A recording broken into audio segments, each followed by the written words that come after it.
The making of a Prime Minister. मुश्किलों का अंबार है, वही तो मेरे हौसलों की मीनार है। हिंदुस्तान में दो प्रधान दो निशान नहीं चलेंगे। अगर इतनी ताकत ये पाकिस्तान के खिलाफ लगा दे तो आतंकवाद आसान हो गया। हम चुनौतियों से टकरा रहे हैं। सर्जिकल स्ट्राइक और एयर स्ट्राइक करके नए भारत के सामर्थ्य का संदेश भी दे दिया है। तुम उठो, तिरंगा लहरा दो। जननायक नरेंद्र मोदी के 20 वर्ष पुराने भाषणों पर आधारित एक बेहद लोकप्रिय कार्यक्रम। क्या कहते हैं नरेंद्र मोदी?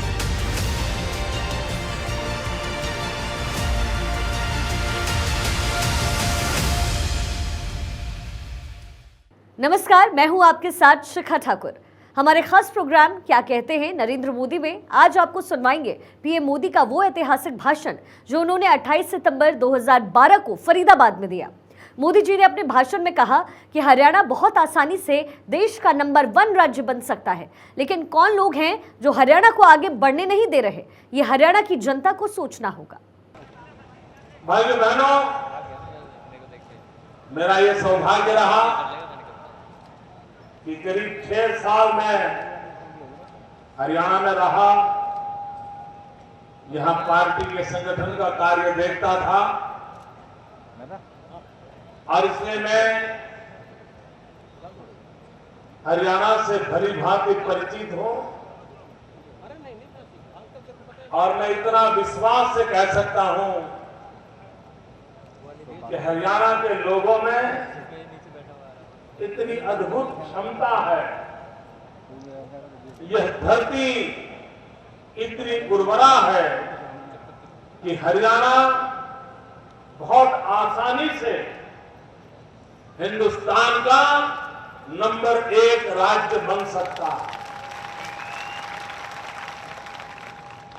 लेकिन क्यों नहीं बन पा रहा है, उस सवाल का जवाब हरियाणा के नागरिकों को खोजना चाहिए कि किन लोगों के हाथ में आपने नेतृत्व दिया है कि हरियाणा की यह दुर्दशा है।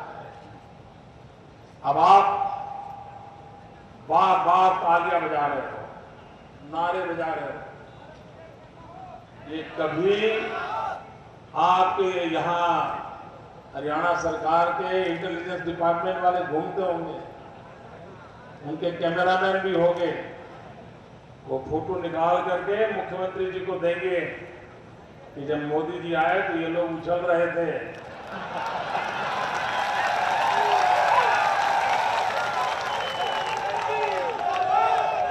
तो जैसा उन्हीं के एक मंत्री कैप्टन अजीत सिंह का हाल कर दिया, ये आपका भी वैसा ही हाल कर देंगे। भाइयों बहनों, गुजरात विकास की नई ऊंचाइयों पर पहुंचा है, लेकिन लोगों को ज्यादातर औद्योगिक विकास की तरफ ध्यान जाता है कि नए नए उद्योग आ रहे हैं, बड़े बड़े उद्योग आ रहे हैं। लेकिन मैं हरियाणा की धरती पर आकर के गुजरात के औद्योगिक विकास की कथा सुनाना नहीं चाहता।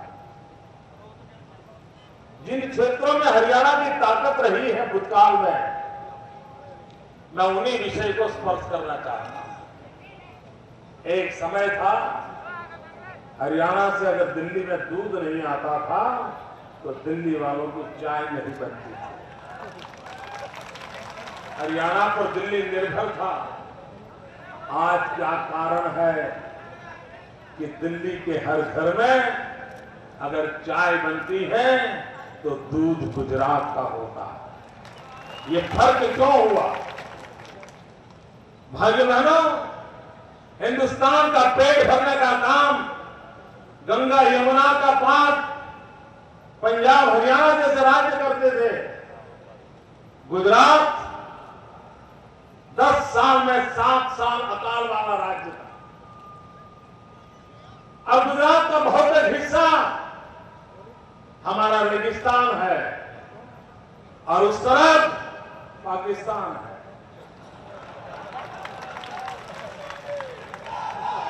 हमारे यहां गंगा यमुना जैसी नदियां नहीं है।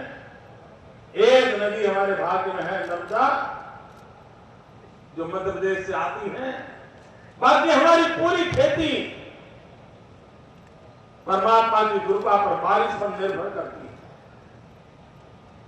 हिंदुस्तान का कृषि विकास दर 3% से आगे नहीं बढ़ रहा है। और गुजरात, जो कि कभी अकाल पीड़ित राज्य माना जाता था, पिछले 10 साल में लगातार 11% कृषि विकास दर करके हमने दुनिया में अपनी स्थिति मजबूत कर दी। हम कपास की खेती करने वाले राज्य हैं। 2001 में जब गुजरात की जनता ने मुझे काम दिया, 2001 में गुजरात में कॉटन का उत्पादन 23 लाख गांठ था। 2001 में 23 लाख गांठ कपास पैदा होता था।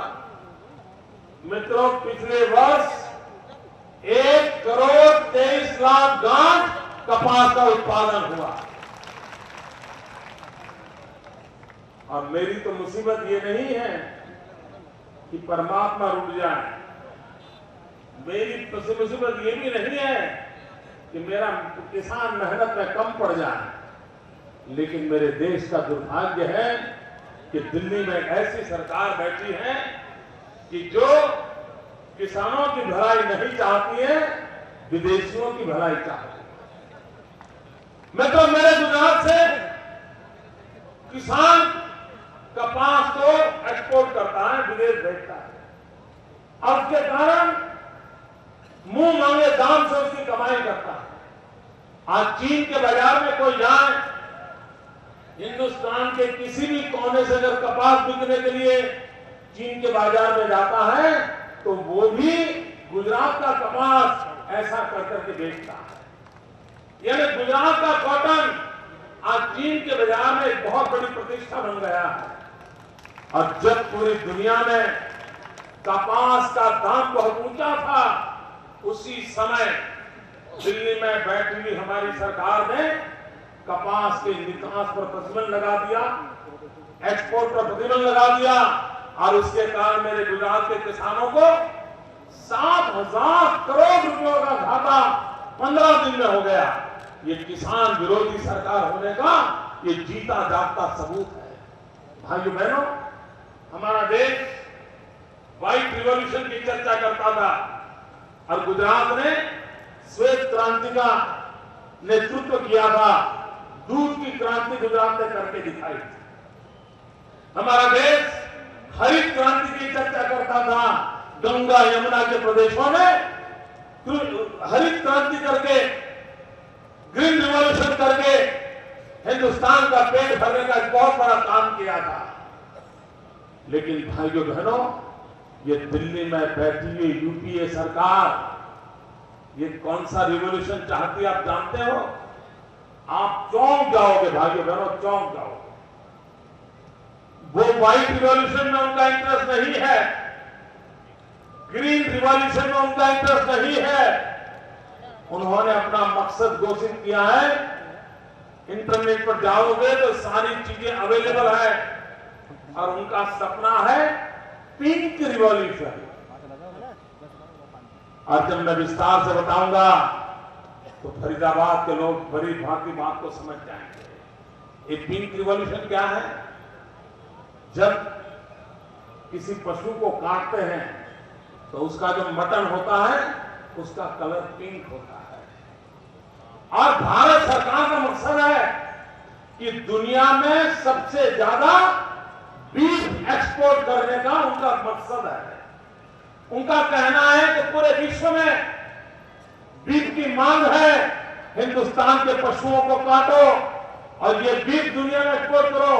अभी भारत सरकार ने अपने अधिकृत डॉक्यूमेंट में घोषणा की है कि पिछले वर्ष पूरे विश्व में बीफ एक्सपोर्ट में हिंदुस्तान नंबर 1 रहा है। भाई बहनों, आपका गुड़गांव से जयपुर के रास्ते पर चले जाइए, किस प्रकार से भारत सरकार ने हमारे पशुओं की हत्या करने के लिए लाइसेंस देके रखे।